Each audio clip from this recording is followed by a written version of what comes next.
Hello, welcome everyone. While we're waiting for some folks to join, why don't you, those in the audience, tell us maybe where you're tuning in from. And as you're doing that, I'll go ahead and introduce myself. So I'm Jillian Walker, and I'm tuning in from or presenting from San Antonio, Texas. And with me, I have Isaac Premsing, who heads up our digital and embedded technologies research. Isaac, you want to say hi? Hi everyone. Welcome and thanks for joining us. Okay. Okay, well, why don't we go ahead and get started here? So Isaac, as I noted, is heading up our digital embedded technologies research, and I know he's recently been doing a lot of research around the topic of zero trust architecture and the technologies that are advancing this concept. So today we're going to have a conversation around that research. But before we get into that conversation, I would like to alert our viewers that you are welcome to download a complimentary copy of our research on innovations in deep fake detection or sign up to have a discussion on that topic. Okay, so Isaac, let's go ahead and get started on this conversation. I'm excited to learn a little bit more about what you've been finding out. As we know, zero trust is one of those phrases that has really evolved from buzzword into a boardroom topic. So at its core, it's really just the idea that we don't automatically trust anything or anyone on a network. Every user, device, connection has to prove its authenticity all the time. But AI and quantum computing, as we look down the road, we're noting that they're really going to change the rules of this game. AI is giving attackers new tools, for example, to trick people to slip past defenses. Quantum, when it matures, again, as we look into the future, not too distant future, could crack the very encryption that we use to protect all of our sensitive data.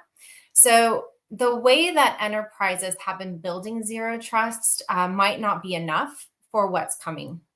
Isaac, since you have been examining this space quite closely, could you take us through what you're seeing right now from your perspective?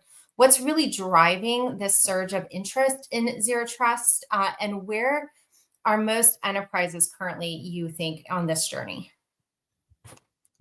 Yeah, sure. Sure, Julian. So, you're aware in our team, we've been spending a lot of time looking at enterprise security in the context of new technology disruptions that are happening.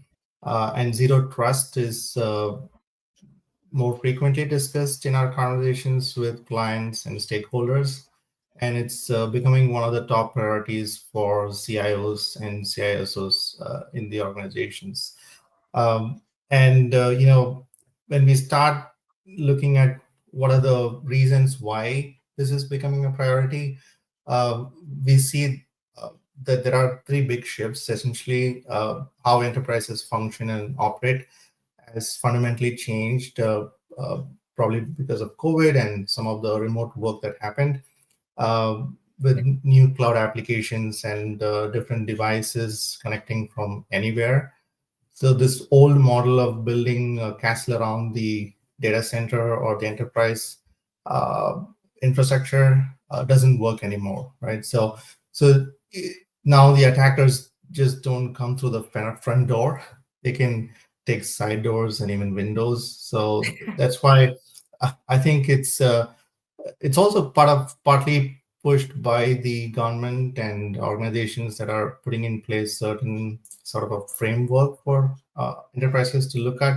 So the U.S. government, for instance, they came up with the executive order in 2021, which made zero trust a sort of a federal mandate, and which was in part triggered by the SolarWinds breach. It's one of the most well-discussed security breaches that happened.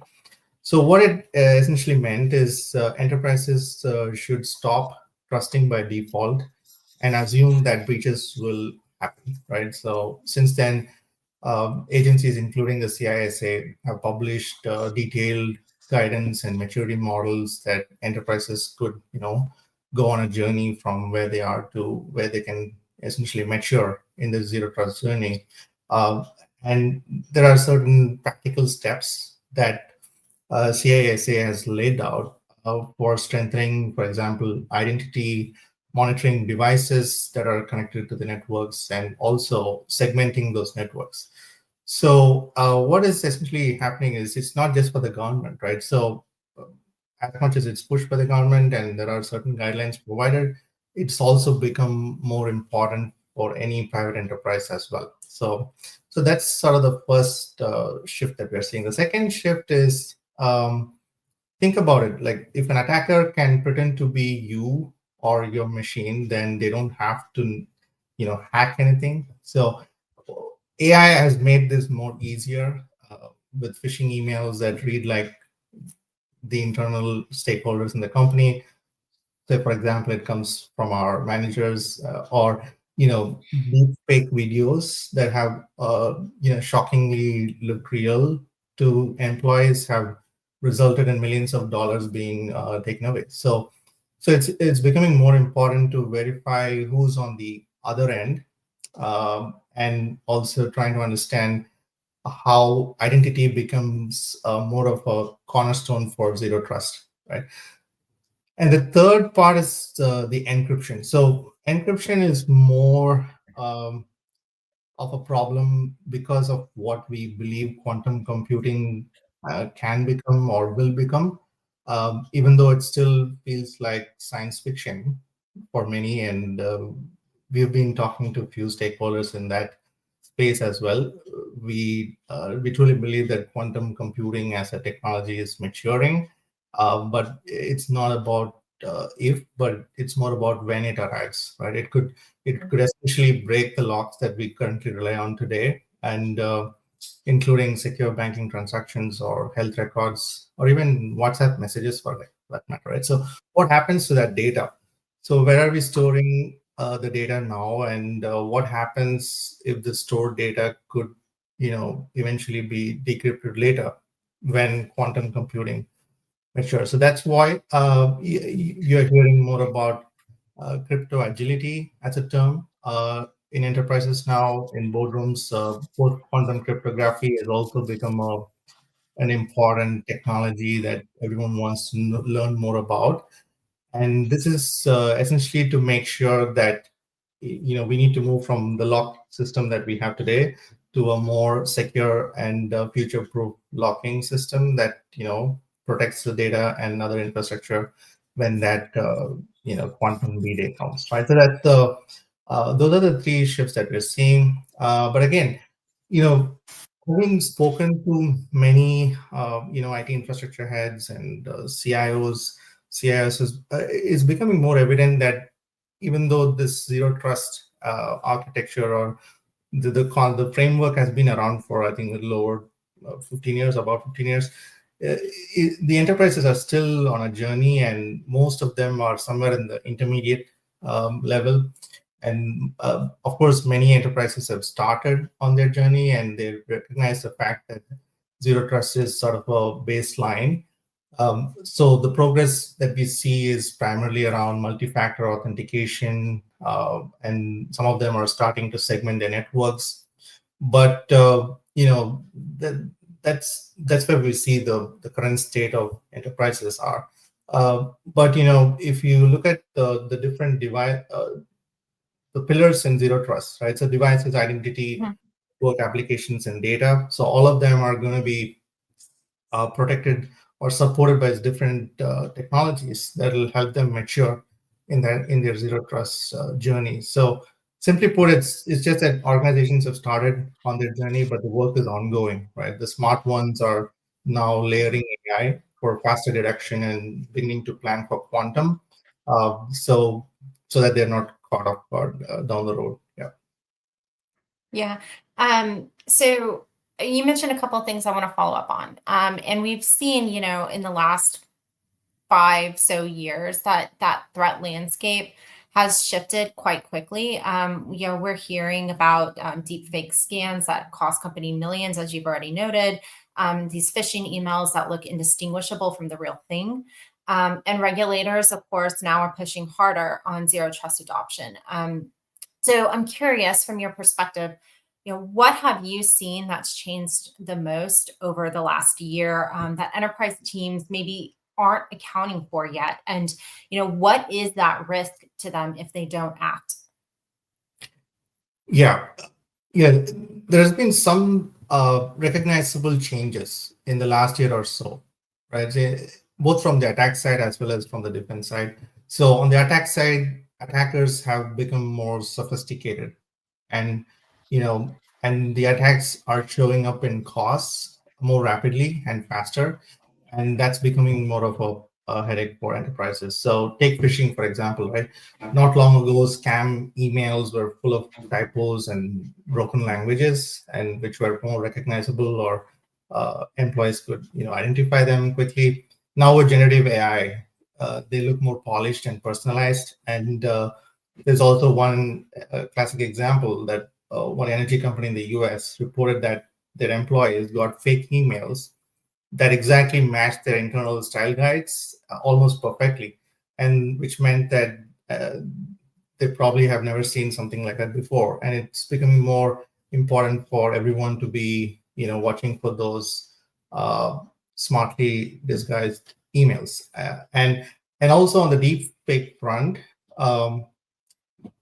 we are all aware. I mean, if you've been tracking this space, there was a company in Hong Kong which lost over $25 million when a particular finance staff was tricked by a video call where even the CFO on that call was a deepfake. And that was a real massive financial hit for the company when the employee just wired in $25 million to the other side. So we are seeing that attackers are beginning to use AI to scale, for example, password guessing, which is again part of the API abuse. So just this year, several large financial institutions reported that automated attacks where bots made thousands of login attempts per minute. So it's just not about spraying random passwords, but targeting accounts with AI generated variations based on the employee social media accounts. So that's becoming more smarter, and it's almost like a tireless attacker who never sleeps, right?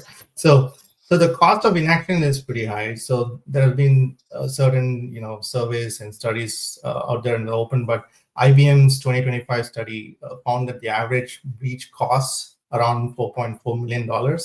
But when attackers use AI, the cost could significantly climb higher and the response time gets shorter, right? So the enterprises that delay updating their playbooks that they currently follow are essentially giving attackers a head start on their pursuit.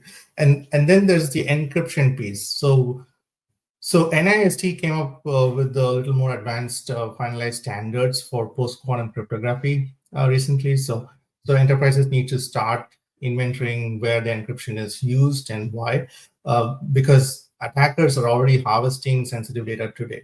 So that, for example, financial records or healthcare data, knowing that they'll be able to unlock it once quantum arrives. So, for example, we do understand that access to quantum technology will be limited or restricted to few stakeholders within certain organizations, but the capabilities of quantum are a real threat to what enterprise security means today. So if you are in healthcare or banking, that data with a shelf life of decades could potentially be at risk if you've already not accounted for what quantum threat means. So if you just zoom out in the last 12 to 18 months, attackers have gone from being really sloppy to professional with AI, from being opportunistic to highly targeted with social engineering, and from looking at more short-term hacks to long-term bets with quantum as well. So if enterprises aren't accounting for these shifts now, potentially the bill for inaction could be much larger going down the road. Yeah. Okay. So, again, you just kind of noted how AI is changing the threat landscape from deep fake scams to targeted phishing, how quantum could shake the foundations of encryption in, just a few years ahead. And the cost of these types of breaches is escalating. significantly.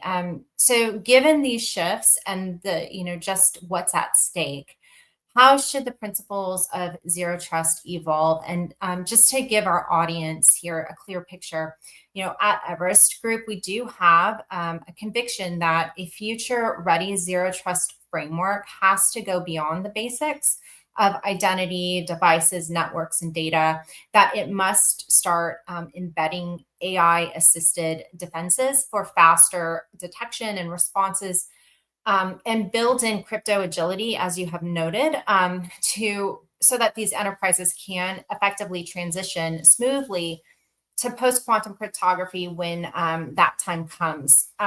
So again, how do we think about the way in which zero trust should evolve?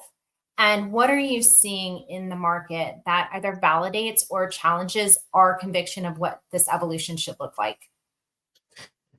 Yeah, I think that's an interesting thinking process, right? So we should be looking at how the principles of zero trust remains the same, but also looking at, in the context of AI and quantum, how that could potentially result in new dimensions, or how the existing pillars, the principles of how the existing pillars function will also evolve based on the kind of threats that we're seeing. So I'll try to just break it down a little bit. So if you just take a identity as a pillar, right? So it used to be about checking a password during login, and now it's about verifying identity throughout the session. So Microsoft Okta, for example, they've rolled out adaptive authentication methods that use AI to monitor user behavior in real time.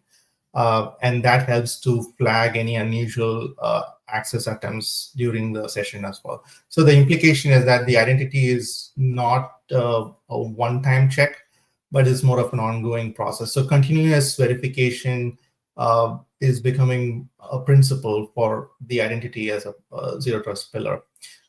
So if you look at devices, so earlier we were looking at, is this device patched?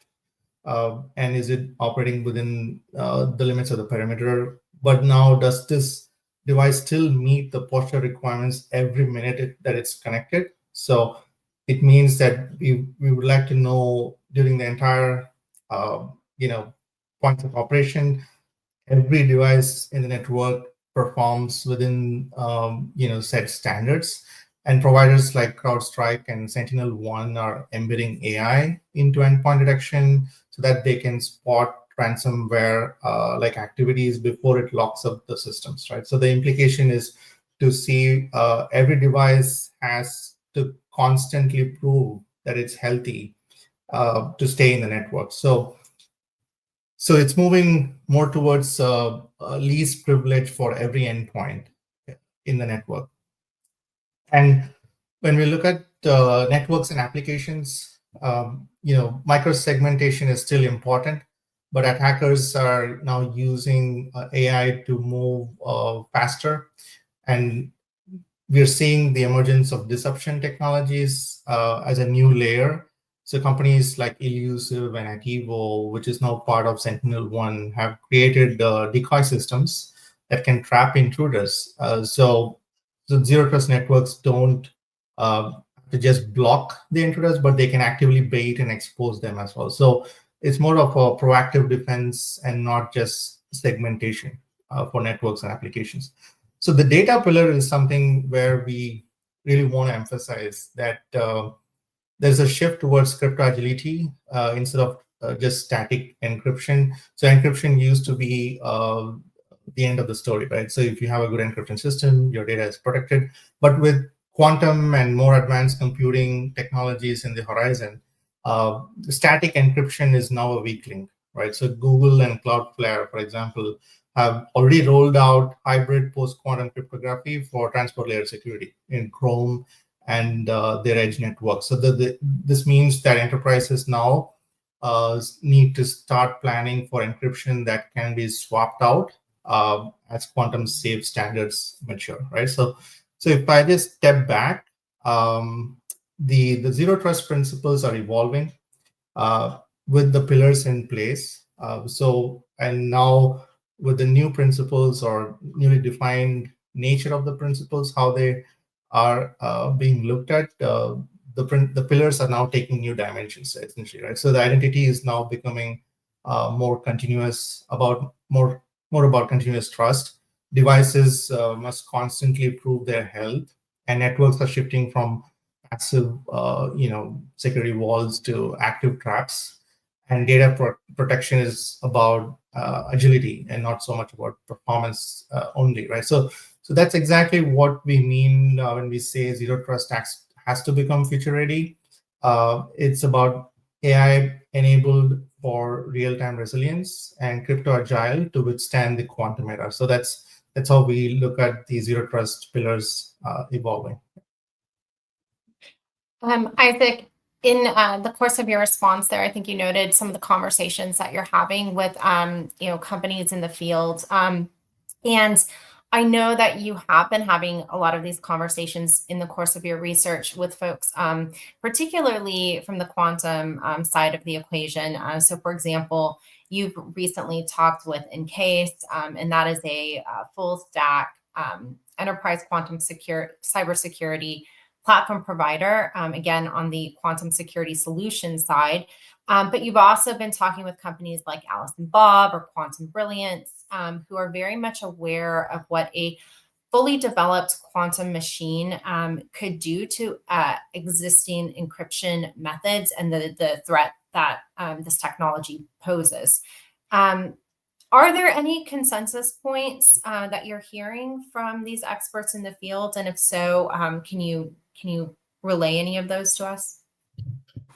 Yeah, absolutely. I think one of the things that our team is actively involved in is talking to stakeholders on both fronts, right? One is on the attack side, and the other one is on the defense side. What the future attacks could look like, where are they coming from, and what kind of defense mechanisms are companies developing or looking to integrate. So it's becoming more evident from the quantum side of things that from the attack side, quantum computing is developing or progressing to a point where it will mature, and we will see more commercial applications emerge in the not so distant future. So quantum is not a distant risk. So it's becoming more evident that enterprises must at least start preparing now. So one of the things that is becoming very clear that while the exact arrival of a fault-tolerant quantum computer varies, right? I mean, there are different perspectives on that, as soon as 2 years to 10 years from now. But the risk of harvest now, decrypt later is already present, right? So sensitive data stolen today, which includes financial data, healthcare data, or even national security data, can be unlocked in the future once quantum capabilities mature. So both, we've been talking to both the solution providers and the enterprises. For example, Encase, since you highlighted, had a nice chat with the CTO there, and we continue to interact. And also from the enterprises side, there's a well-known healthcare data service solutions provider. Both have emphasized that crypto agility and the staged adoption are both critical, because waiting until standards are finalized will only create a last-minute rush for enterprises. So that's on when, or is the risk even real, right? And on the technology side, both post-quantum cryptography and quantum key distribution are more widely discussed as the solution to the problem, or to defend from quantum threat. Both of them are complementary and not competing. So it's more important to highlight that PQC algorithms like MLKEM or MLDSA, they're both being added to the list of algorithms. And I believe there has been more updates to the list of algorithms that NIST is exploring and making more standardized. But physics-based methods like quantum random generators, random number generators, and QKD are also more important, because they create a stronger entropy and distribution methods for long-term protection, right? So the consensus is We will move more towards a hybrid model where PQC plus QKD, QRNG are all likely to be together, contributing to a more resilient path forward for enterprises. And crypto agility is something that's more often brought about, and it's becoming more of a foundational capability for every enterprise. So across the conversations, the strongest consensus that was that the organizations need to decouple crypto assets from applications so that encryption schemes can be swapped without rewriting the code or disrupting operations. So in case, for example, illustrated with their quantum hardware security module approach, which is more advanced way of looking at things to enable crypto agility. And enterprises are also emphasizing the need for a phased migration path and ensuring backward compatibility during adoption as well. So that's on crypto agility. And so the other angle to look at is the play with quantum and AI coming together. The magnitude of the threat is only amplified by AI, right? So as much as quantum threat is real and it's down the horizon, but the layering of AI on top of it is only amplifying the magnitude of the threat, right? So the leaders have noted that AI is accelerating both the offensive and defensive capabilities. AI-driven attacks combined with the future quantum decryption could compound the risks as well. So we've seen that both AI and quantum are going to converge as disruptors, which is kind of forcing the CIOs to rethink the long-term zero trust strategies as well in parallel while they're modernizing their crypto assets. Yeah. And in terms of regulations, industry has seen a significant momentum, which is pushing enterprises to act. NIST's PQC standardization process, which started in 2016, with new algorithms published in 2023 and 2024, we consider this as a turning point because enterprises now have clear algorithms to start testing. And government agencies, even US CNSA or Euro QCI program and other large enterprises, including JP Morgan and Department of Energy in the US, have started pilots, which is repeatedly cited as proof signals that is, clearly showing the shift that we're seeing. So in terms of just to summarize it, the consensus across innovators and enterprises is clear, right? So quantum threats are real, present, and it will be amplified by AI. The path forward is hybrid. PQC is as a baseline, and QKD and QRNGS enhancers, and crypto agility as a foundation, right? So enterprises that delay crypto discovery and planning their migration have a risk of being locked out of the ecosystem. And, this could happen as early as the 2030s, right? So these are the main consensus points that we want to summarize. Yeah. Thank you for that. I also know that at the heart of the research that you're looking into are the technologies that are coming together to really advance what we think of as zero trust architecture, or what the next generation of zero trust architecture could look like. And there are a number of different technologies that are being developed across all of the pillars that you noted earlier. But if you had to narrow that field, what would you say are the top 5 technologies that we should all be, tracking and aware of? Why are they important? And what new security benefits do you think that they are going to unlock? Yeah. That's our team's focus. So as much as we know the threat and the stakeholder initiatives towards adapting towards coming up, but we also look at the technology landscape and the solution provider activities as well. So we do have a long list of technologies by zero trust pillar and how that contributes to baseline, intermediate, or mature progression for enterprises towards zero trust principles. And the way we wanted to evaluate is in terms of technology competitiveness and market attractiveness, right? So technology competitiveness is looking at the maturity, the kind of differentiation, integration readiness, and the ecosystem support offered by the solution providers. And in terms of market attractiveness, do we see signals of adoption by enterprises? Are there vendor investments? There is regulatory momentum, and also alignment with the long-term zero trust outcomes. So based on the evaluation metrics that we have internally, we put together some of the most exciting top 5 technologies that we believe will shape the next phase of zero trust in the years ahead. So one is post-quantum cryptography, right? So this is sort of obvious, but think of this as replacing your digital locks before burglars invent a master key to open them. So for example, quantum computers will eventually break today's encryption, and enterprises that store sensitive data for decades, like banks, hospitals, governments, they need to start preparing now. So over the next 4 to 6 years, we believe that PQC will move from pilots to becoming a default standard for regulated industries.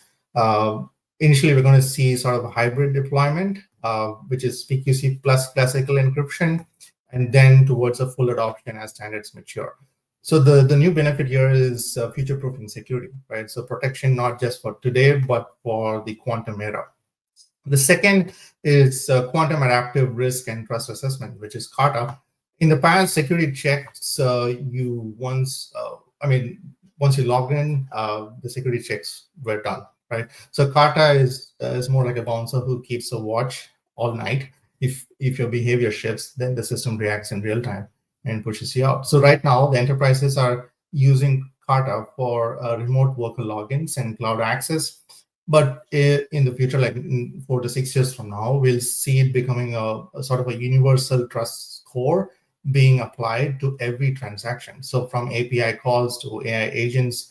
So that's the transition from just being a user login security check to API calls and AI agents as well. So the trajectory that we're seeing is from an adaptive multi-factor authentication that we have today to becoming a more continuous trust engine, which is embedded in business workflows. And the third is identity threat detection and response. So at ITDR, if you're not really familiar with it, what it essentially is, if identity is the front door, ITDR is the alarm system that sounds when someone tries to sneak in with a stolen key, right? So today it focuses on the stolen tokens and account misuse.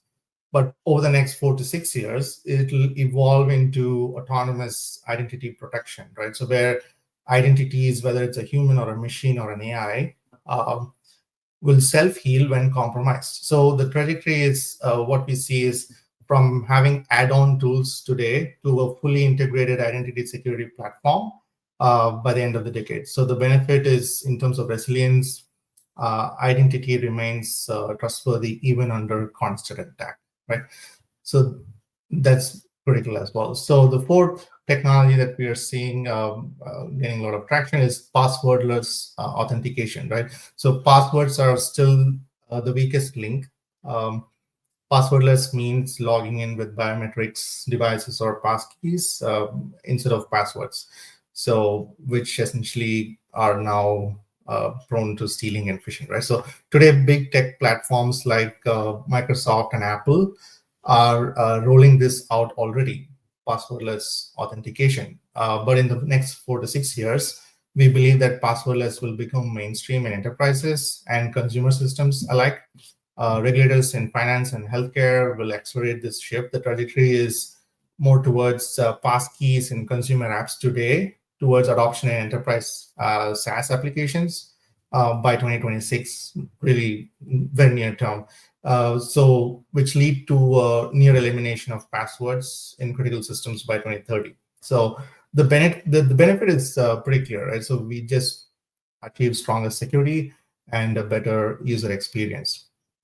And the fifth is AI-driven microsegmentation. So networks essentially are microsegmented. I mean, think of networks as like hotels. Traditionally, one key could open too many doors, but microsegmentation ensures that each opens only the rooms that you need, right? So with AI, it's even smarter. It learns traffic patterns and adjusts automatically. Today, it's used in the cloud and data center security, but in 4 to 6 years' time, it is expected to extend beyond and into IoT, edge, and multi-cloud networks as well. So we are seeing where this becomes more of a self-segmentation or self-healing network fabric. So from manual segmentation rules that we have today to a more autonomous network defense in the future. So the benefit there is to limit the blast radius, right? So one compromised machine won't collapse the entire system. So just to summarize, these are the 5 technologies that we have in our list of top 10, which we are actually building as a report. But again, it's interesting to note that PQC will future-proof our locking system. Carta will evolve into some sort of a digital trust engine, and ITDR will become self-healing with identity protection, and passwordless will replace the weakest link, which is the passwords. And microsegmentation will grow into adaptive network fabrics. So these are our convictions in terms of where the technology is headed, and some of these technologies are existing today, but it'll just reshape and reform into something more smarter and adaptive, providing the trust that enterprises need while operating their assets. Yeah. Thank you, Isaac. Maybe we can do just a couple questions because I think you touched on a little bit some of the topics that our audience has been raising. And you noted that we are building a top 10 list around technologies for security. So I'm going to shift to this one question because I think it's kind of pertinent here. What do you think about blockchain in this equation? So do you see a second coming of blockchain potentially becoming a more foundational enabler of zero trust than traditional tools like firewalls and VPNs? Just curious if that has been coming up in your research at all. Yeah, blockchain has been dormant for a while. We haven't heard blockchain, at least in the conversations in the past 6 months to a year. The distributed ledger platforms and the limitations that companies have seen for specific use cases are still being worked on. And there's certainly been too much emphasis on the threats that are, emerging because of AI and quantum, and the blockchain in that mix of technologies that currently are being explored doesn't seem to have much weight, especially in terms of security, as much as we have other applications of blockchain.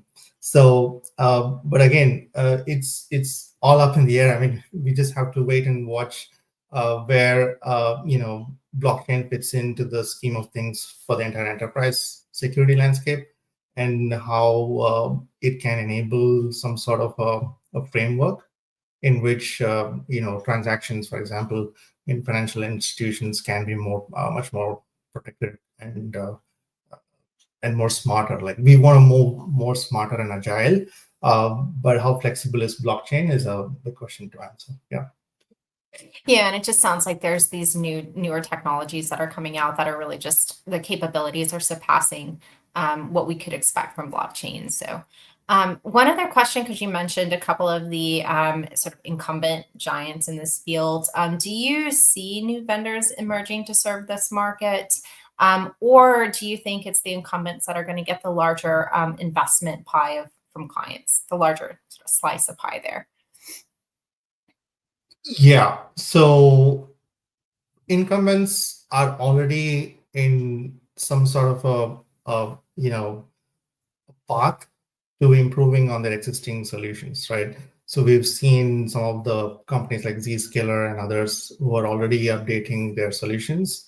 And we're also seeing the newer service provider landscape that's coming up. I believe we're also trying to talk to Cloudflare and others who are, bringing new solutions to the market and kind of sort of redefining the security landscape for everything that we access to the net, right?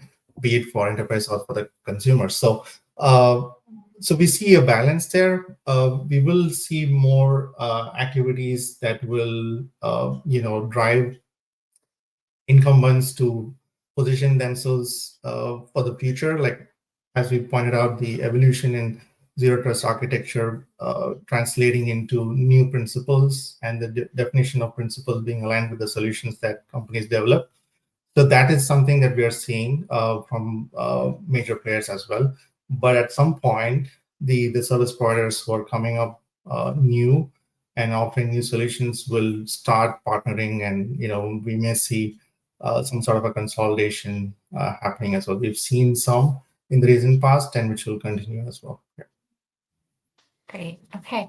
Well, thank you, Isaac, so much. That was a fantastic discussion, and I very much look forward to your final report. And maybe we can do another discussion once you finish your research here. That would be great. I do want to once again encourage folks to download a copy of our Innovations in Deepfake Detection to learn a little bit more about the type of research that we are doing.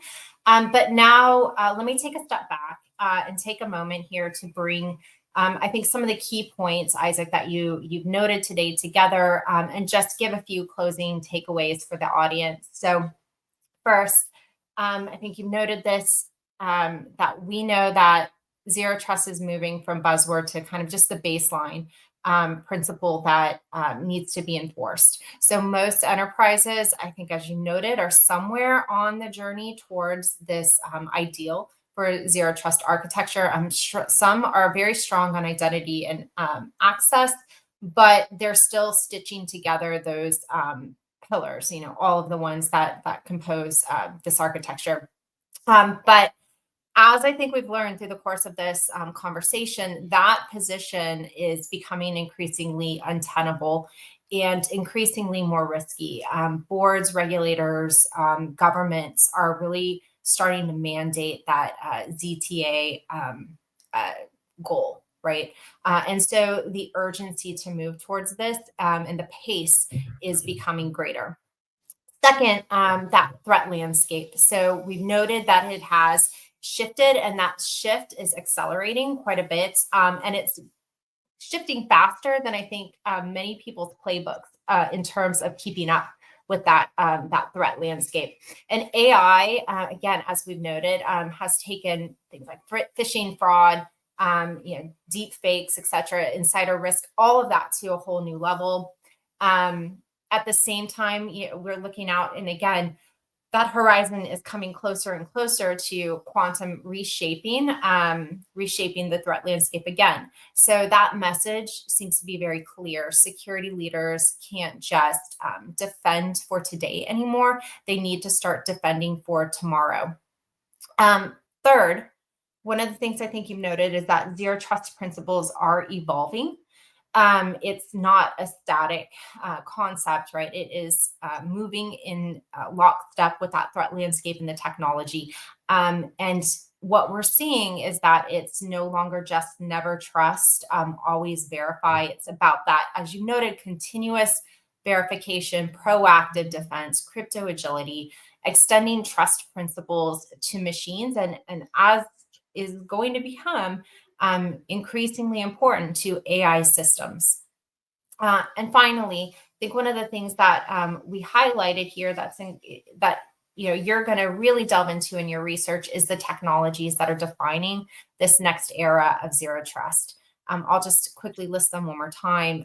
Post-quantum cryptography that is essential to future-proofing encryption, CARTA for continuously scoring trust, ITDR to make identity defenses resilient, and passwordless authentication that eliminates essentially the weakest link that we see in trust, and AI-driven microsegmentation that limits the blast radius, if you will, of attacks. So together, right, these are some of those key technologies that we're continually tracking, that we urge our audience to track, that are forming that kind of blueprint, if you will, for what a future-ready zero trust framework could look like, that would stand up to, that would be robust in the face of AI-driven attacks and quantum disruption that we anticipate. So thank you very much for that very insightful conversation. On behalf of Everest Group, thank you to all who have joined us today. If you would like to continue this conversation, please do connect with us on LinkedIn. Look out for more of our research on how enterprises can really rethink zero trust in the AI and quantum era. Of course, please feel free to download our complimentary research. And then thank you for attending today. We look forward to seeing you next time. Thank you. Thank you, Julian. Thanks, everyone.